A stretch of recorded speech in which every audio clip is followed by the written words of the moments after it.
உறவு என்பது அது இறைவன் தீர்ப்பு, தொடரும் என்பது அது வாழ்வின் வழக்கு.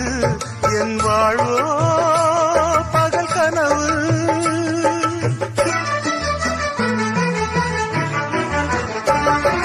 காதல் என்பது மிகவும் புனிதமானது, என் வாழ்வில் தானது காணல் நீருமானது. ஆசையின்றி வாழும் எனது வாழ்க்கையே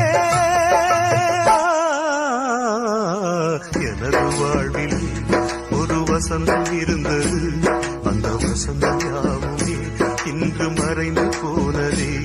இன்று இறைவன் போட்ட கணக்கில் வாழ்கிறேன், பகல் இரவு என்று நாளை பார்க்கிறேன்.